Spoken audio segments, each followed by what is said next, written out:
Hi everyone, Tuesday the 13th of May, Club Grubbery time again. Interview number three in the last 3.5, 4 hours, John.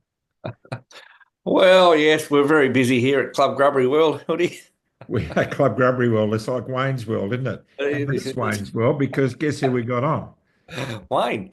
We got Wayne Rohde Right. from the USA, from Minnesota, a beautiful state in the Great White North, you said, Wayne.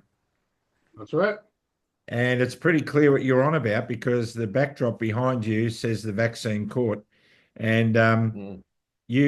I've been going through your website and looking at some of the material you've been involved in. Man, oh man, you've been at war for years, haven't you? Um, 25 plus years. Yeah. 25 It's plus been, years.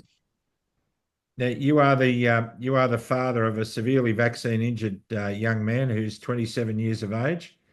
Um, right. we're going to talk a lot about what you do, about the vaccine court and the various jobs and who you're working with.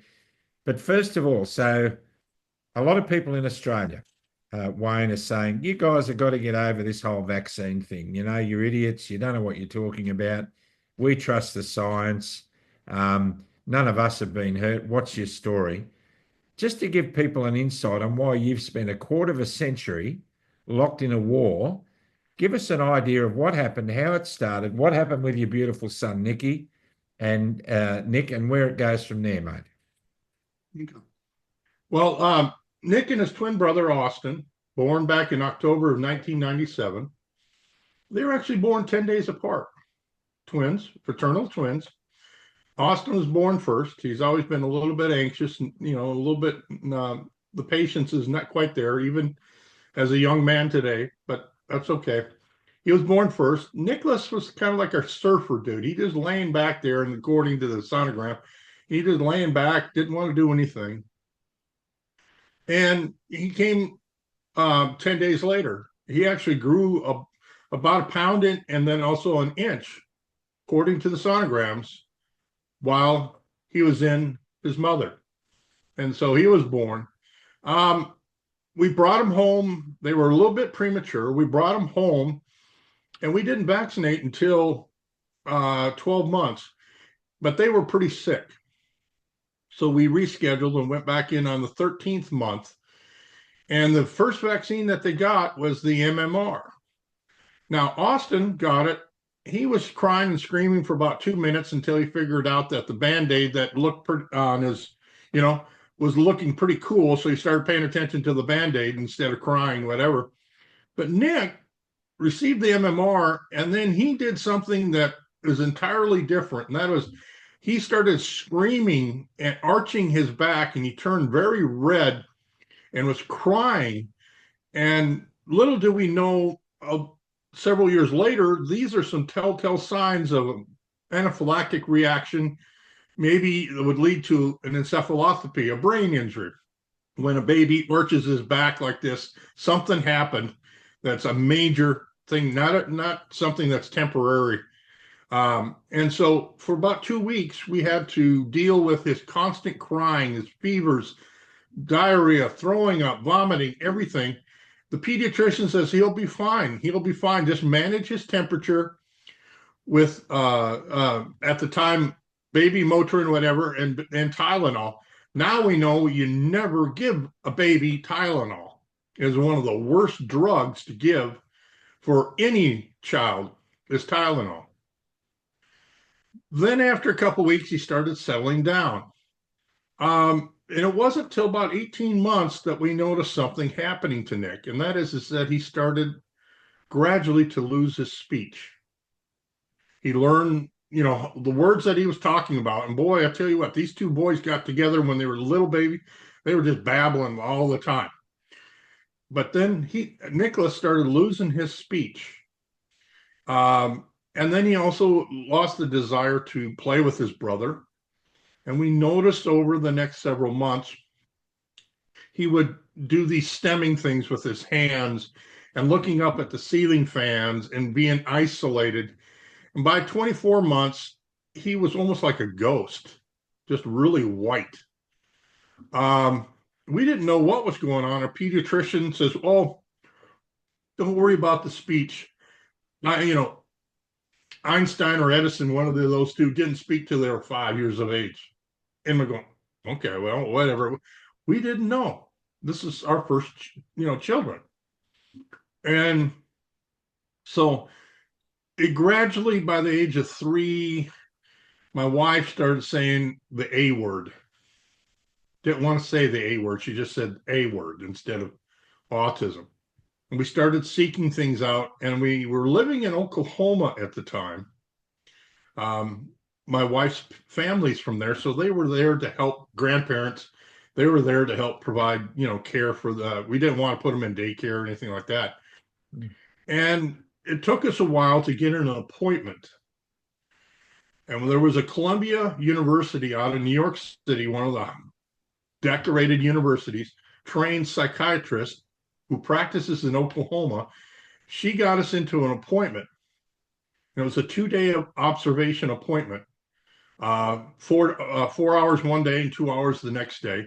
And then she came to us at the end and said, here, your son does have severe autism, severe regressive autism, because he lost a lot of his ability to speak and other skills. And she says, I don't know much about it. We're really never trained. Here's 2 pages Xeroxed out of a college textbook and a prescription for Ritalin, of all things. And my wife and I were kind of perplexed. We go out to the parking lot and we tear up the prescription and said, no, we're not doing this.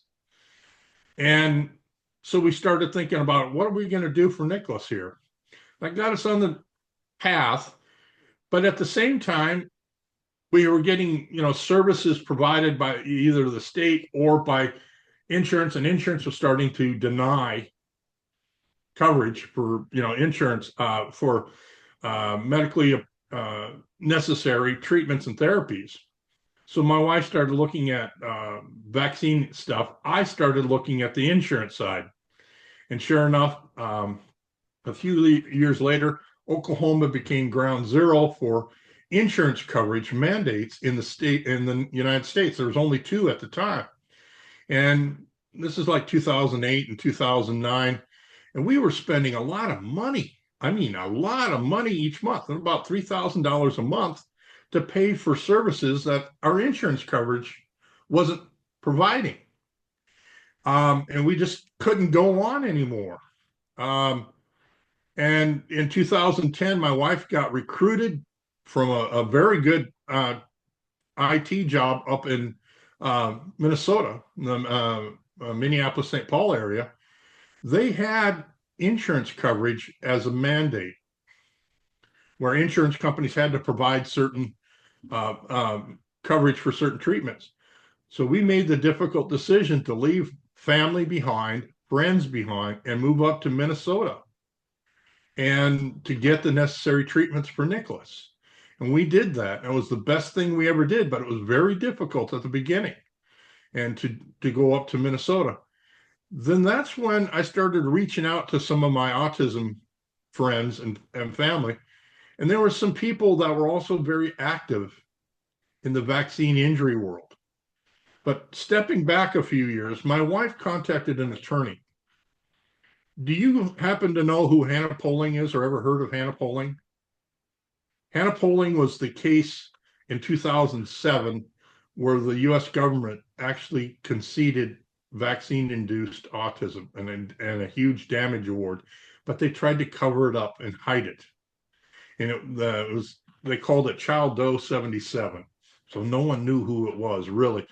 Well, the name was leaked and the family was leaked, and the CDC director says, no, we don't have autism, that's autism-like. So they're trying to, wordsmith themselves around so they get around not calling it vaccine-induced autism, but that's what they conceded in the case. So you had that, but that attorney there was our attorney also prior. And he said, and we sent up all these medical records, huge amounts of medical, 3 big, huge boxes. And he came back and said, you guys have a great case for what we call encephalopathy, a brain injury from a vaccine. MMR is known to cause brain injuries. It is on the information sheet for that vaccine. But you have one problem. You're time barred.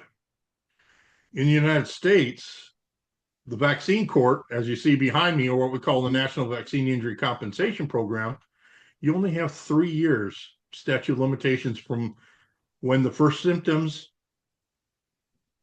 to when you can file. We were already past that. We had no chance. So that got me a little bit fired up and pissed off, but I had to deal with insurance. My wife kept digging and digging on this vaccine stuff. And by the time we moved up to Minnesota in 2010, I reached out to a few people that I knew they wrote a paper called Unanswered Questions. It finally was published in May of 2011.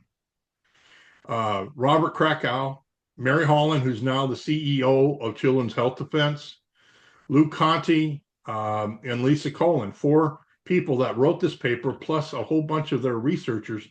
They found a whole slew of cases compensated for vaccine-induced autism. They found 83 real quickly. So they published this paper. And it was in May of 2011. The authors, I knew them, and they reached out to me and said, Wayne, what we don't know about this is what the families are experiencing. What's their journey through this process of submitting a petition? So I started interviewing the families, and I ended up interviewing over 285 families about different injuries, different types of vaccines. And I knew about the autism side, so I tried to stay away from that a little bit. I wanted to get into the hepatitis B that was causing a lot of premature pediatric death, what we know as SIDS at the time. Gardasil, which was causing at the time a lot of infertility issues, and some other things. So I started talking to these families.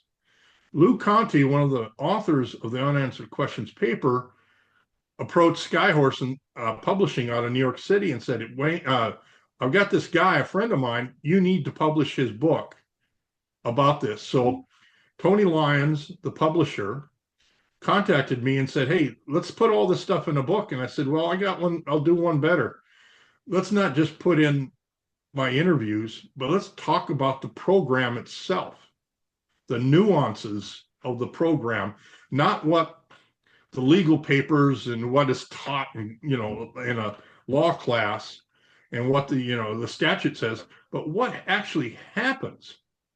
And so I put that together, and then in November of 2020, of 2014, the vaccine court was published. And it got a lot of pressure from opposition not to put it out anywhere. I mean, a lot of the bookstores refused to put it in their bookstores. Barnes and Noble and all those bookstores, they refused to cover it. So I had to do the little independent bookstores and things like that. And that's where I started this mess. So tell us what your day is like, because you're the carer for Nick now, aren't you? He's 27 and you've been caring for him extensively ever since this debacle happened. What does an average day look like for you and your family? I assume you're still with your wife and you're still together? Mm-hmm. Yeah. During the weekdays, we're very fortunate to have a person that comes in from about 8:30 in the morning until about 4:30 in the afternoons. Here in Minnesota, they have what we call the Medicaid waiver that allows those people need to be reimbursed. Plus, we also have to pay them also to keep a competitive wage, because no one can provide care for $14, $15 US per hour. So then we supplement that too. But for 40, 45 hours a week, we have someone, and she's been with us for about 7 years now. And Nick absolutely loves her. She gets him up in the mornings if he is not already up in a bath time. And what we did is that we tore out a bathtub and put in a walk-in tub, because the guy's 6 foot. You don't put a 6 foot gentleman in a small little bathtub.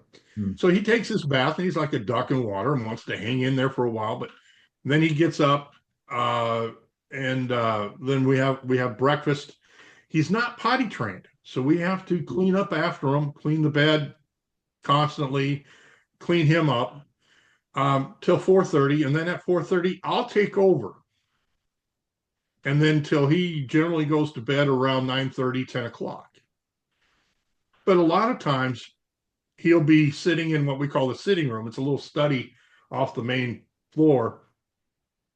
And he's got his chair and he'll watch like a Disney movie or a Barney movie or a Teletubby movie, for a while, and then walk around. Plus, also we do our evening drive around the neighborhoods, stuff like that. That's generally what happens during the weekday. But on the weekends, it's full bore, 24/7. We don't know what's going to happen. Everything we plan around our life is what we call around Nick's time, whenever we can fit it in. If he wakes up at 3 o'clock in the morning and he's wet the bed, well, I got to get up, clean him up, change the bedding, get him back to bed, and then, hopefully like this. So very rarely do we ever get a solid sleep, the family members, on the weekends. It's very difficult, but we're more fortunate than a lot of others who don't have a support system, who might not have someone during the week to provide care like we do. And it's difficult. We have to sacrifice quite a bit. My son Austin, who's now 27, his big adventure is getting with his high school and college buddies every year on a big trip. This year they're going up to Calgary, Canada for 10 days. And he kind of feels guilty about it, but hey, go up and have fun, be a dude ranch or whatever. You're going to wrestle cattle and go hiking in the mountains, have fun. But he has to do that, but he's sacrificed a lot. I mean, we don't have family vacations and stuff like this. So that's what that's our lives. And, when Nick is sleeping in the middle of the night, that's when I'm doing my writing, because that's my chance. During the day, gets a little bit more hectic. So that's kind of what we do.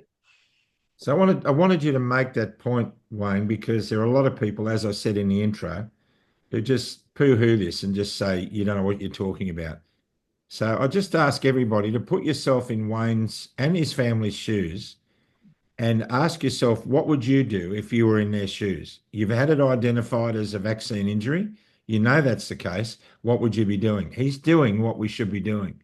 So, Johnny.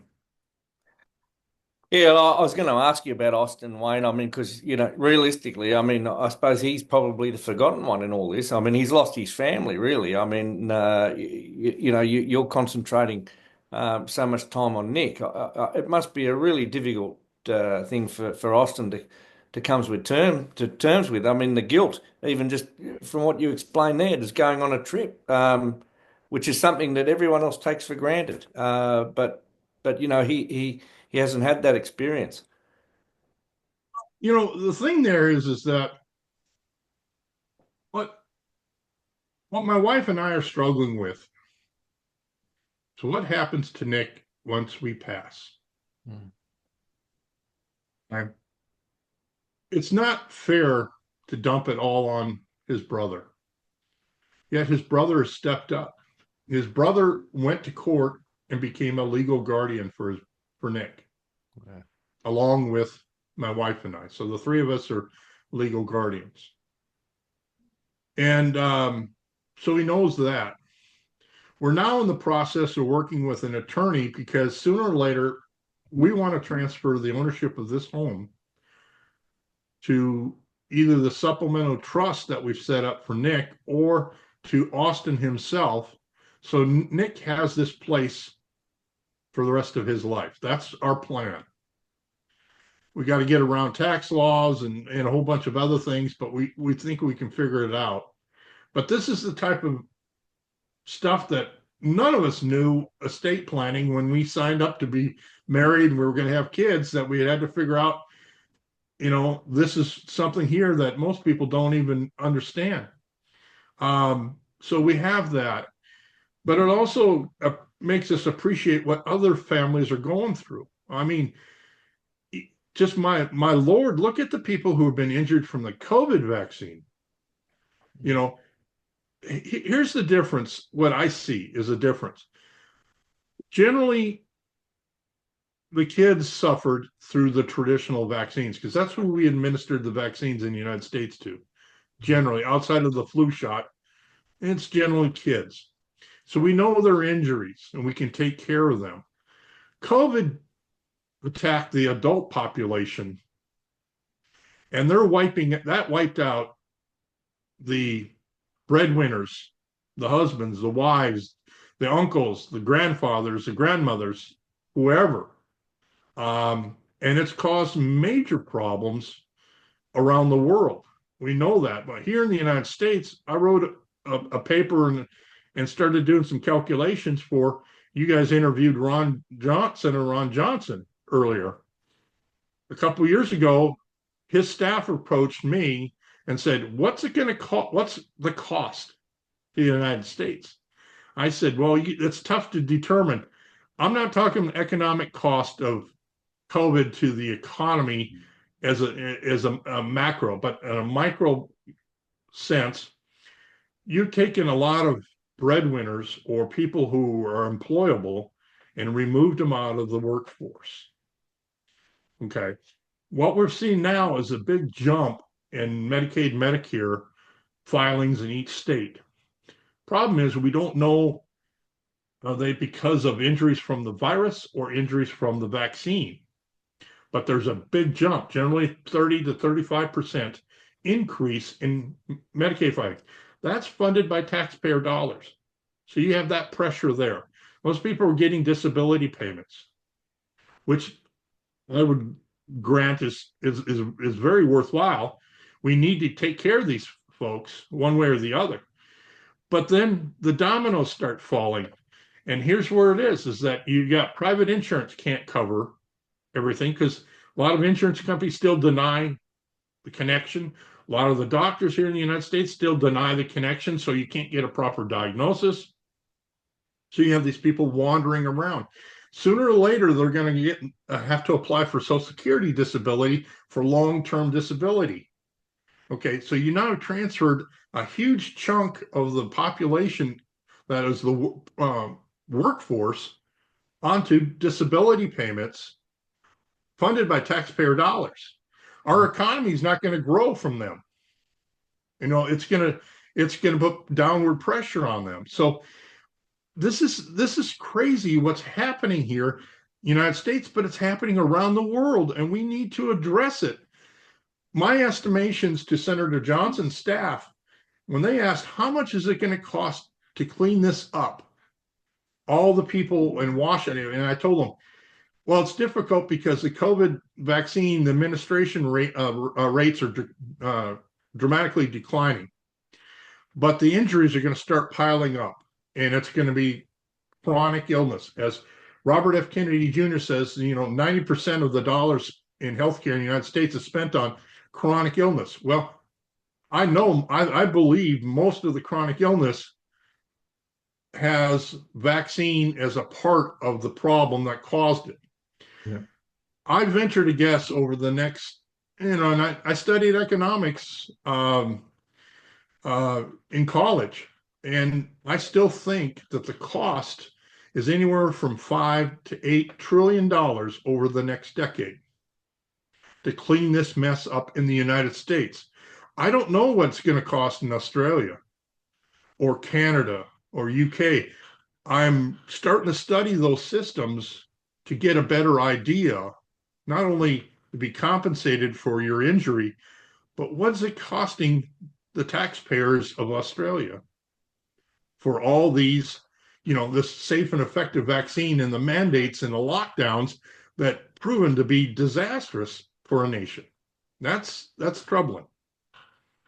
The cost is, you cannot reconcile the cost. Right.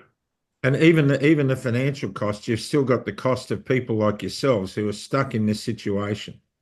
Mm. Your whole life has been taken from you. Your destiny has been, well, actually, maybe not, because people like you who stand up in the fight, maybe this always was your destiny, Wayne. You know what I'm saying? Maybe there are people who who are chosen for just such a time as this, and as hard as it is. It's just it's incredible. Our own vaccine injury compensation scheme was an absolute joke. It doesn't exist anymore. It only had a limited time on it. John, and what were the criteria were just unbelievable. Oh, death wasn't covered in that, by the way. No. Death wasn't considered a vaccine injury. I mean, this is the madness. Do you think, Wayne? Do you think it's always been a war? From Nick's injury, do you think these people were well intentioned to begin with, and this has just flourished into something absolutely sinister today? I mean, we're at 80 vaccinations now, aren't we? Not including the COVID madness for child. It's by the time they get the age of 18. I mean, by the time the number of vaccine, boosters and everything else, you're 82, somewhere in there. Maybe some states a little bit more. It's unbelievable. Now I remember, 15 years ago, see, even a little bit longer, we were running what we call thimerosal-free bills in the state legislatures around the country to get rid of thimerosal. And this was 2007, 2008. So it's 17, 18 years ago, something like that, maybe. And there was a lot of opposition by the public health officials saying that this is just ridiculous. It's going to lead to dramatic increase in costs. Well, actually, the flu shot was 50 cents more when they got into it, but they didn't want anybody to know about it like this. So yes, you had that. We were called, tinfoil, wearing hat parents and crazy nut jobs, even by the media.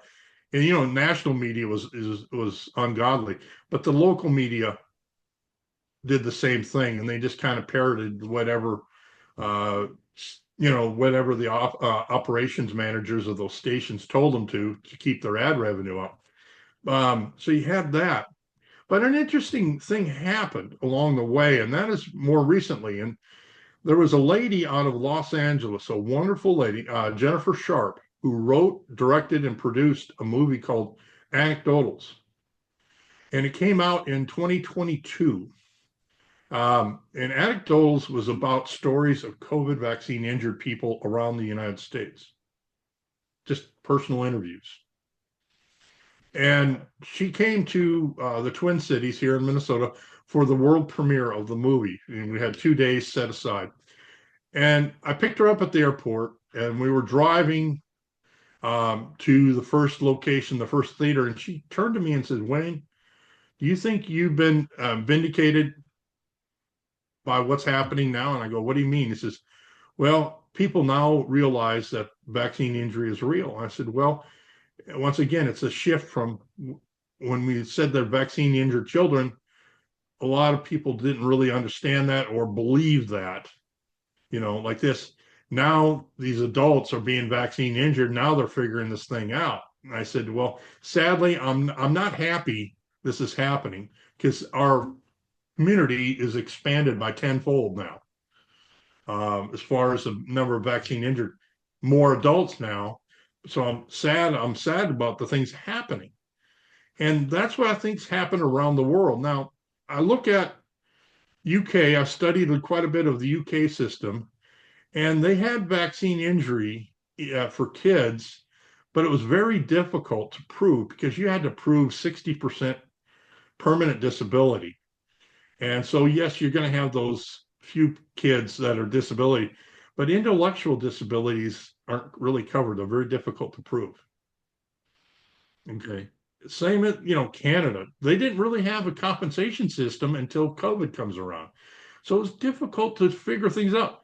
Hell, Korea just started a compensation program now, just this last month. Australia, you guys shut it down last fall. Canada's trying to shut it down because they ran out of money. They budgeted X number of dollars, spent most of it on consultants and not on the people who've been injured. Japan's got a compensation program. Taiwan's got a compensation program.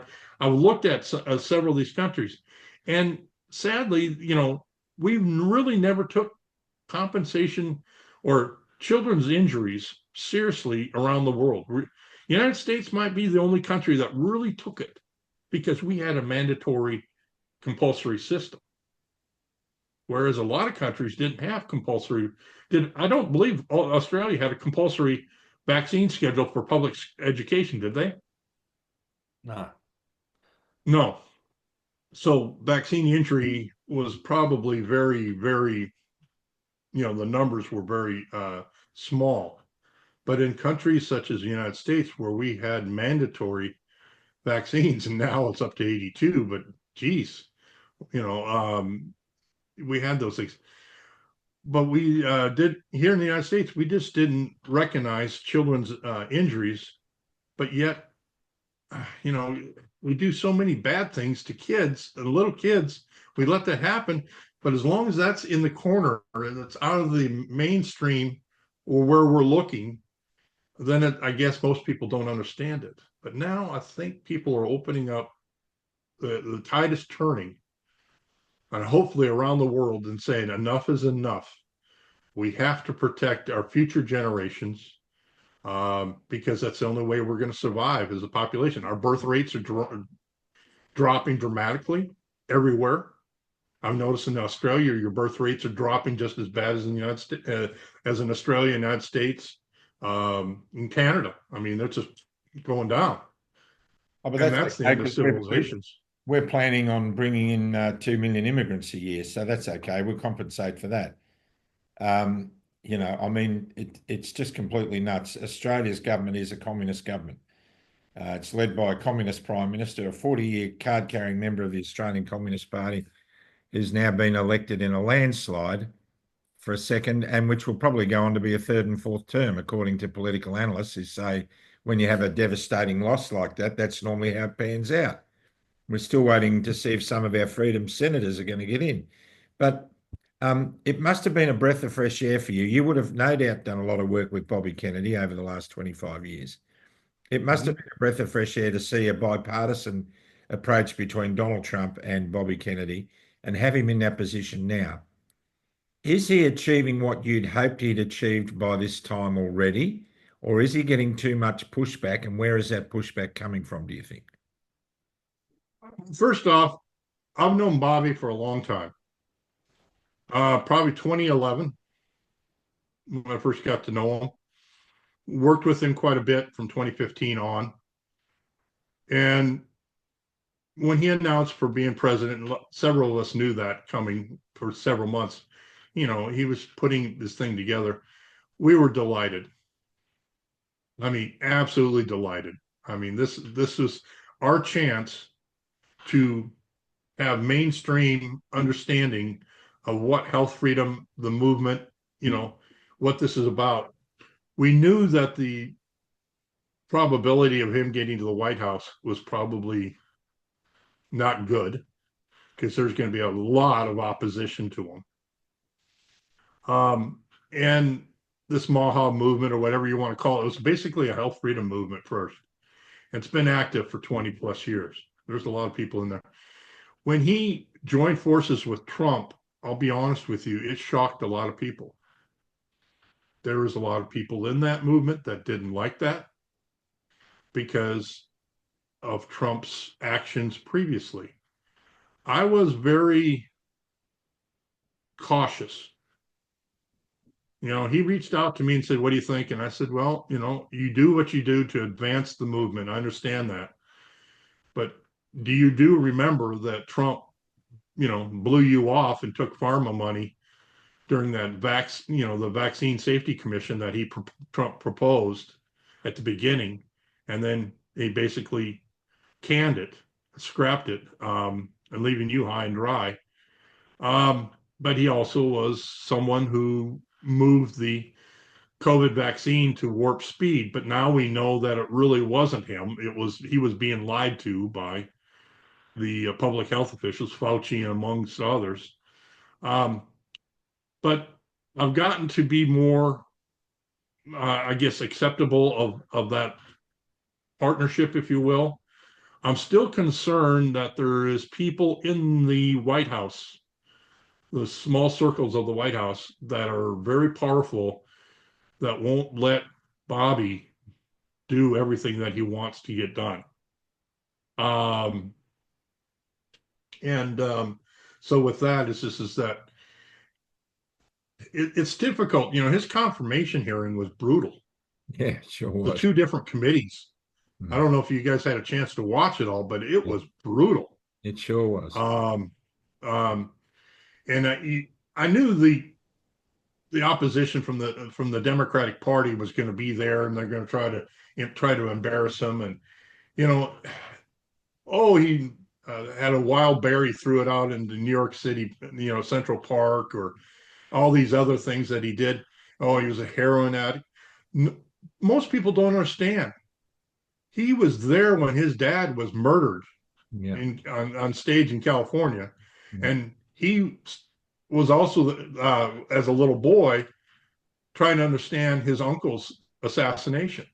He Yeah. lived both through those things. Of Yeah. course, he did through a heroin thing, but for that those things, he's been sober for many, many, many years, and he's turned to the Bible, turned to God, and he prays every day.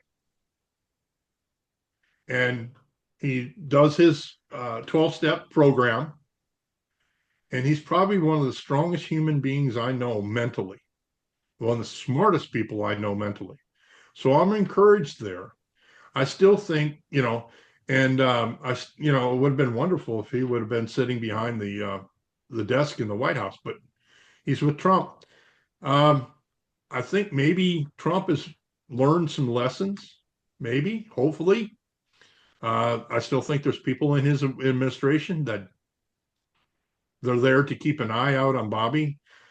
And also, most people don't understand. You have a huge ship, like a carrier, and you got millions of rats on it. It takes a while to clean that damn ship out Yeah, sure and does. turn it in the right direction, right? I think he's So, doing the right steps. I know there's a lot of pressure to get rid of the COVID vaccine or the mRNA shots, but I think he's got to get certain people in place. He's got to get certain steps. And I said, have patience. I think by the fall, we'll know a better idea of how successful he's going to be. is the president's ego one of his main stumbling blocks? Because we put this question to Senator Ron Johnson earlier today. He said he was on Air Force One with the president and handed him the latest VAERS report.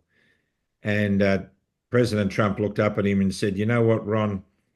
Even the Democrats admit that I saved millions of lives with Operation Warp Speed." And then he just put the document on the desk, and Ron walked out. Um, Obviously, it's going to be very hard for someone like Donald Trump to admit that he got it wrong back in 2021, 2020. Agree.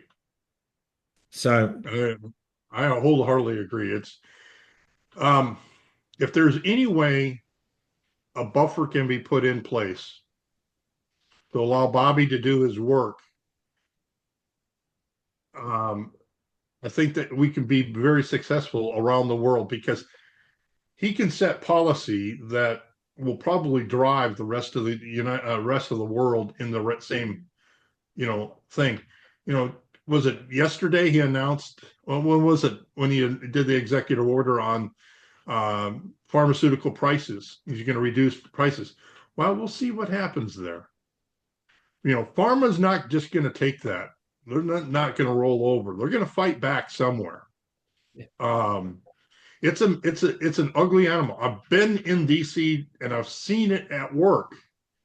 The stuff that happens there, and it's I don't know. I mean, it's just we know that we would really be in serious problems if Harris would have won the election. oh, yeah, the world would have been. The world would have been seriously. So yes, with Trump there, I like him. to a point I can't trust him though enough. I know a lot of other people really love him and trust him. I saw what he did in 2016 through 2020 and Operation Warp Speed. He had a chance to do some things. And he, okay, I saved the world. Oh, actually, you really didn't, but you didn't know at the time. You were being lied to by all your public health officials, from Fauci to Peter Marks to Bricks to all these people. And of course, all the problems with the clinical trials. It's a mess. I mean, so yeah, he's got an ego. Okay. He's still a commander, Um, though. Even though he was lied to, he's still the commander in chief. right. You know, when I was skipping an airplane across the sky, the buck stopped with me. You know, John turns up at a car accident as paramedic on site. The buck stops with him. You know that the ego is one thing that should concern everybody, because that's all of our worst enemies. Our own ego is our worst enemy. So anyway, I got another example for you on that. Last week, the announcement came down that, was it Casey or Callie Means was going to be the Surgeon General, and the big dust up about that. And she really is, she's not even a practicing doctor, but does it really matter? I had some concerns because they popped out of nowhere in the beginning of 2024, and talking about food and diets, and I understand all that, but they really never had any history on the vaccine issue and stuff like this.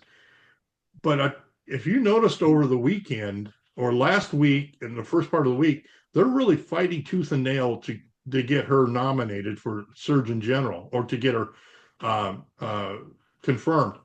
But where's the fight for Dr. Dave Weldon as the CDC director last month?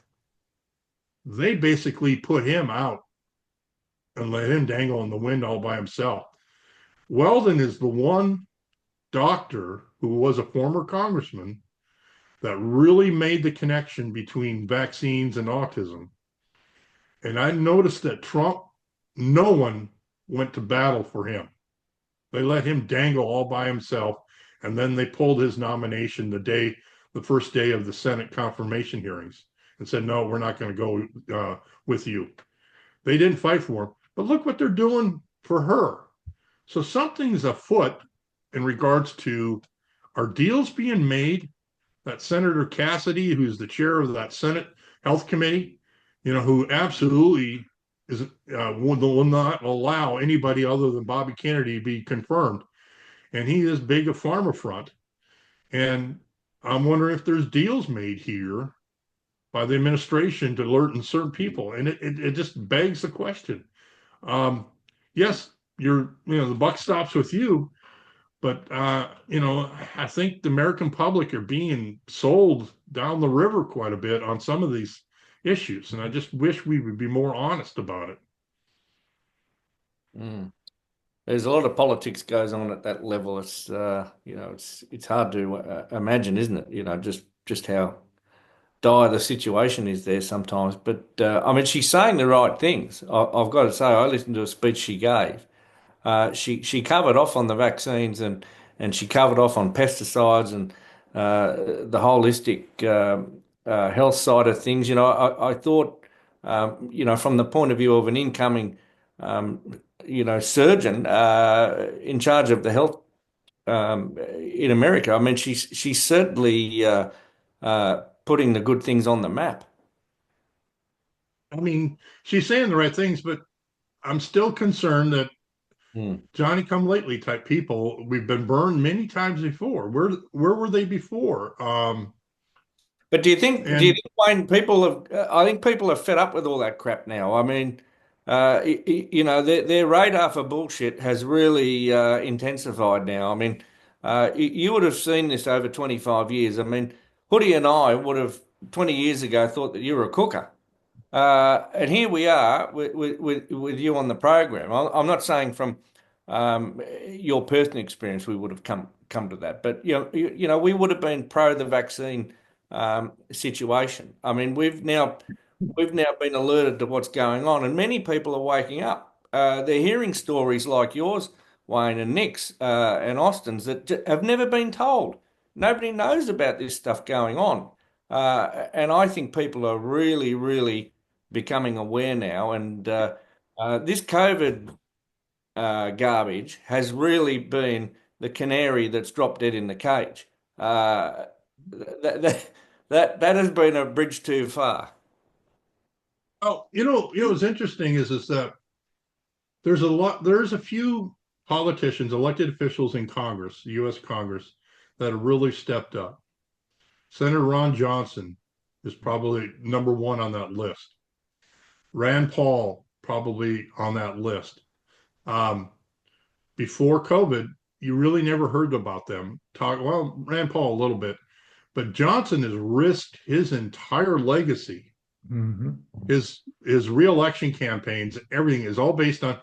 He's finally giving the people a voice, the voiceless a voice in Congress, and then others have stepped in behind him and shown. But he's been very courageous at doing this, and it's amazing. It's remarkable. But prior to COVID, you didn't really hear that much from anybody.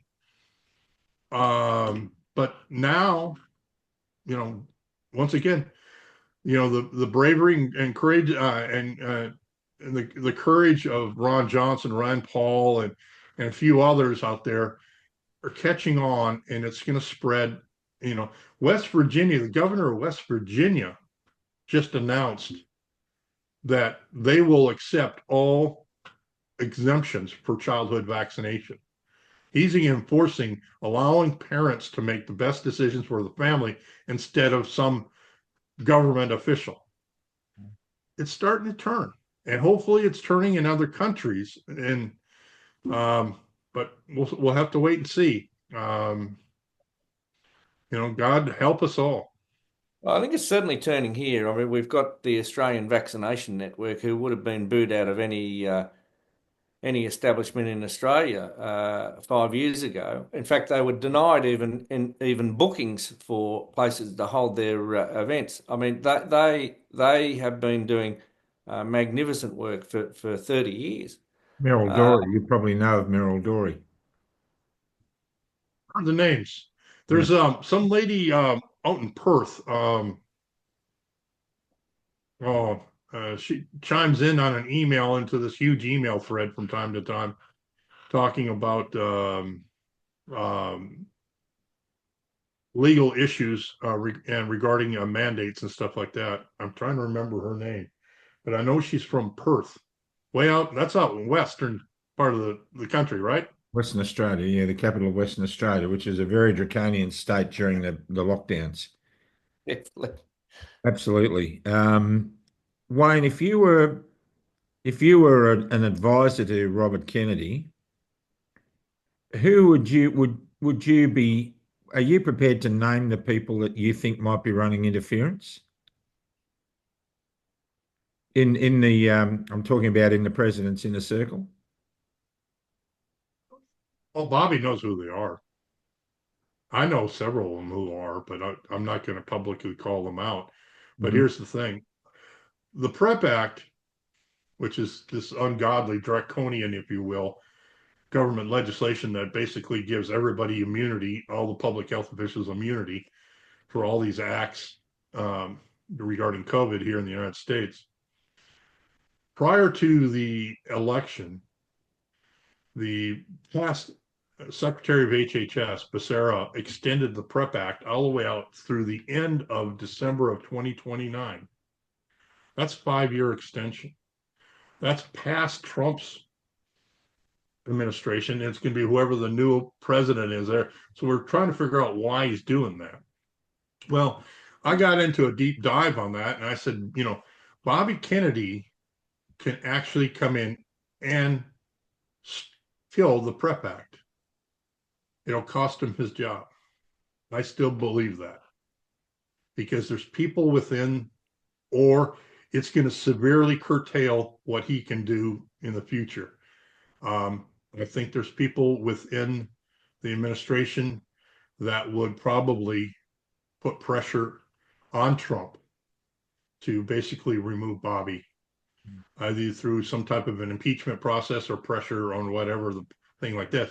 But there's ways to, he can tone down the PrEP Act a little bit, but I still think there is there. I'm on the record. I've said it before several times. Bobby I think, can eliminate the PrEP Act. It's never been done before, so who knows if it can be done. But I also think if he does it, it might cost him his job. And I think he knows that, and that's why he wants to kind of do what he can with this once in a generation opportunity to lead not only the United States, but lead the world in reclaiming, healthy people and healthy lifestyles. So at what point, Wayne, do the actions of these people within become treason? I mean, they're acting against their nation. well, it's not treasonous because it doesn't go to high crimes and misdemeanors standards that our Constitution calls for, but it does tell you how much control pharma has. Pharma controls.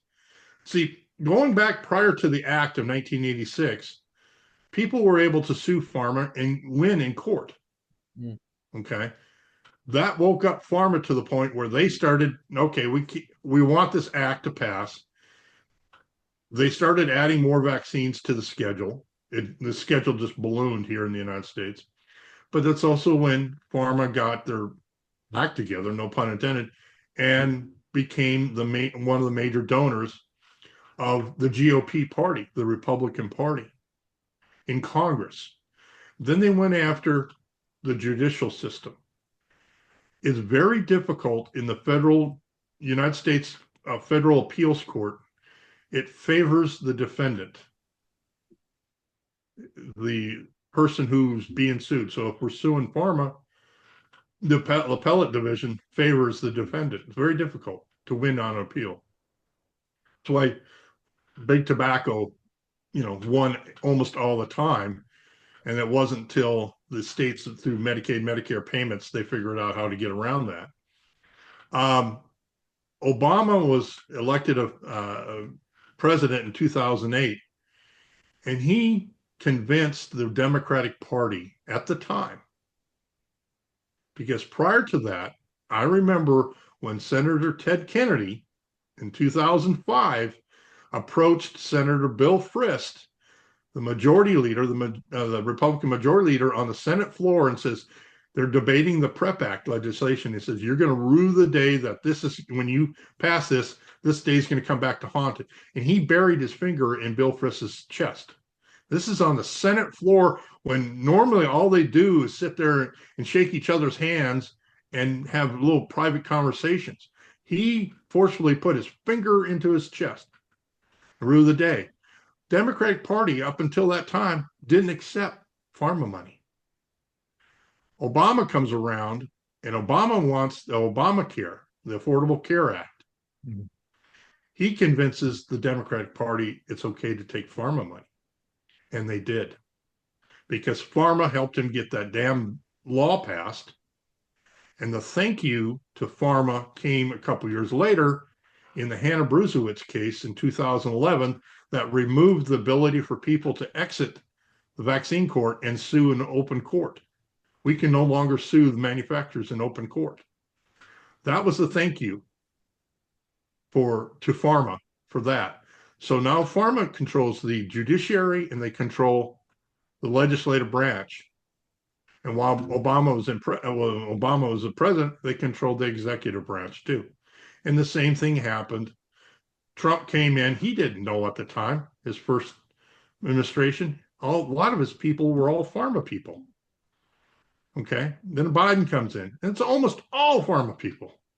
And now we're having a change. And boy, is it pissing everybody off. And I'm just sitting there, kind of happy and glad, but also, cautious about it. Well, I don't want to throw a dampener on things, but we've had a bit to do with a guy called Charles McKenzie in Australia who's been fighting for 30 years to get justice for the infected blood scandal people. You know of him? Heard the name. Yes. Yeah, yeah, 30 years and hundreds of thousands of dollars, and it just falls on deaf ears. Infected Bloods Australia, for those people who are interested, it's how's that being handled in America? Are you aware of that? Mm. That's where Okay. HIV infected bloods were given knowingly to HIV infected. yeah. Yeah, hepatitis. Yeah. Hepatitis A was given to hemophiliacs and pregnant women, pregnant mothers, the whole thing. It just was an absolute disaster. That's where Fauci buried that. He buried that. It's in Bobby's book, The Real Anthony Fauci. It's Mhm. one of those chapters. I helped write 2 of the chapters. There's 40 some people that helped produce that book, but I think it's in one of those chapters. They buried. Well, I know that Fauci basically, to me, he killed off a lot of the AIDS population by promoting that damn AZT drug of his that basically just wiped out many people that shouldn't have ever have died like that from serious infection. And he was just evil as they all can be.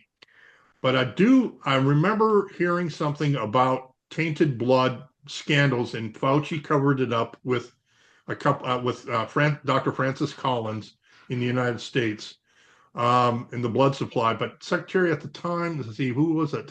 Tommy Thompson, maybe. Didn't think much of it.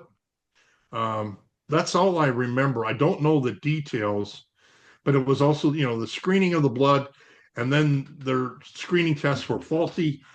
Yes, we had a lot of people who got bad blood like that. But then that comes around full circle to today. There's some people that when they need blood for a hospital for a surgery, they won't take certain blood banks because the fear of COVID infection in that blood supply.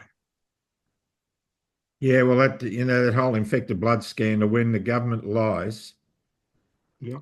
and the blood bank lies and the serum laboratory lies about what they know is in the product, we're in the situation that you find yourself in.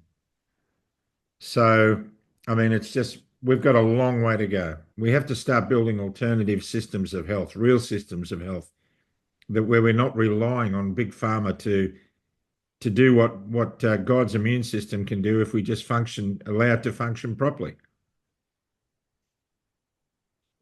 It's nuts. I think so many people are so fearful of viruses. I had 4 vaccines when I was a kid, and 2 of them were smallpox because I didn't scab over the first time. Yeah. We had measles parties. I came down with measles, and I remember my mom called the whole neighborhood, and we had 15, 16, 17 kids all over measles, and we sat there and watched cartoons and ate pudding and jello for a week. Okay. And same thing with chicken pox. It wasn't that. They're just mundane diseases for kids. But now everybody's fearful. It's like the plague. We interviewed My goodness. Dr. Larry Pavlesky, who mentioned you in the interview and said we were going to be talking to you. Also, Karen Kane, who we interviewed. One of my favorites there. Yeah, Karen Kane. Yeah, they recommended we have a chat to you. So we've been on for quite a while now, Wayne. Tell us, if people go to your website, what can they do there? Well, the website is for the books, thevaccinecourt.com. If you're interested in the books, I'll sign them and send them off wherever you are in the world. Won't be a problem like that. My Substack is thevaccinecourt.substack.com. And I do some writing there. I don't do a lot of writing because, who wants to listen to court decisions all the time? But I'm working on an article that's going to take me some time, hopefully by the end of next week. Been working out for a couple of weeks. I'm comparing the warp speed campaign of the COVID vaccine to the warp speed campaign of the development of the H1N1 flu vaccine that was developed in 2009 that caused a lot of Guillain-Barré injuries. That vaccine was developed in 4 months, and there was no testing. Sound familiar? Oh, yeah. So I'm working on that and how they decimated the military and going through all that, and it's taken some time because I got to get my facts straight, interview some people. So I do some writing there. I have a podcast. I do that every once in a while, and I'll bring on interesting guests. And it's not necessarily vaccine issues. I've had Karen Kane come on talking about her daughter, yes, stuff like this. But Ray McGinnis was a recent guest. I don't know if you guys know him. He's got a book. He wrote a book. He's from Canada. He wrote a book about the Canadian government's lockdown on the truckers, the trucker issue. Fascinating. So you have all these others. I've got Aaron Farnsworth or Aaron Richards Farnsworth coming on next week. She's got a book called Misbranded. She's talking about the story in the 1930s. The FDA was very lackadaisical here in the United States developing certain types of medicines, and they actually ended up killing a lot of people. And so I'm starting to get rid for that one. So I interview different people. Gerald Posner, New York Times best-selling author, about his book Pharma, the history of pharma going back 180, almost 200 years. Tells a story of how the United States snuck during World War II. We had secret missions to go in and capture German scientists from Bayer and bring them to the United States to develop the pharmaceutical industry, which I didn't know, and it was amazing what's happened there. So I talk different things, and go from there. I had a couple athletes on. We talk about how they prep for season and the drug testing that they have. And I have a gentleman that owns several sperm bank operations, and he's talking about the concerns that the donations are dramatically down and the quality is way down. Wow. So it feeds into the conversations that our birth rates are dropping dramatically. So we do some things like this, but that's what I do. What could possibly go wrong? What could possibly go wrong? Not much. Right. Not much. Well, we normally close with a prayer, Wayne, and I know that you're happy with that. Do you want to pray for us? No, go ahead. I'm going to grab my my beads here, and you go for it, and I'll pray along with you. Okay. Dear Lord Father in heaven, we thank you for the opportunity to speak across the planet to people who are just fighting for honesty and accountability. Lord, we want to make accountability great again, and it's time. Some people have to answer the call. Some people have to answer for what they've done. But the main thing is, Lord, we need to triage all the people affected by these horrible scandals and do what we can to help them to be restored as you would have them restored. So strengthen us to do just that. We ask you to strengthen Bobby Kennedy and those around him to make sure that he can achieve some of his agenda, not for any political gain, but for the benefit of humanity. For we ask this in Jesus' name. Amen. Amen. All right. Thanks. I'm an old Catholic boy. Oh, yeah. Yeah. Went to Catholic school, and I've got a little soft spot with some nuns that do some dangerous things with their rings, and they turn them upside down. Yeah, I've got a bit of a soft spot up there too, but it wasn't from being a Catholic. Ah, dear. Look, I got a knuckle here too that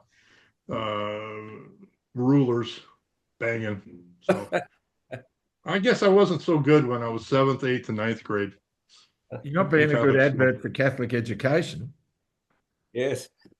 Well, we got to go to confession here. I haven't been in a while. Well, you can do that with us if you like. God, Jesus is waiting. You can talk to him anytime you like. You don't have to do confession. Anyway, let's bring this to a close. We'd love to have you back on again, Wayne. It's been fascinating. So please give our love to your family. We admire them all. Austin in particular, for a young man to be so dedicated to his brother is amazing. And as for Nick, next time you're driving around the block, buy an extra packet of fries from us. He loves them. I mean, he'll go through 2 or 3 large orders of fries in an hour and just listening to his music. We have Christmas 365 days a year now, because that's his favorite music that he wants to listen to. Christmas music. So okay, but Andy Williams today. I took him out. We were listening to Andy Williams, Bing Crosby a couple days ago. And then Music, who knows? White Christmas. That's right. That's the one. All right, Johnny, you've often been heard to say. You just couldn't make this stuff up. You couldn't make this stuff up. Thanks so much, Wayne Rohde. It's been great. And to all of you in Australia, what you did yesterday got you through to today. So just keep being compassionate, loving on each other, and think about the vaccine injured from any of the vaccines that have happened. Look, I can honestly guarantee you probably know somebody who is, if you're not yourself. And Australia's a great country. Why? Because you live in it. Keep loving it, keep sharing it, and keep open about everything that we're doing. Thanks for watching Club Grubbery, and we'll be back next time. See you then. Bye for now.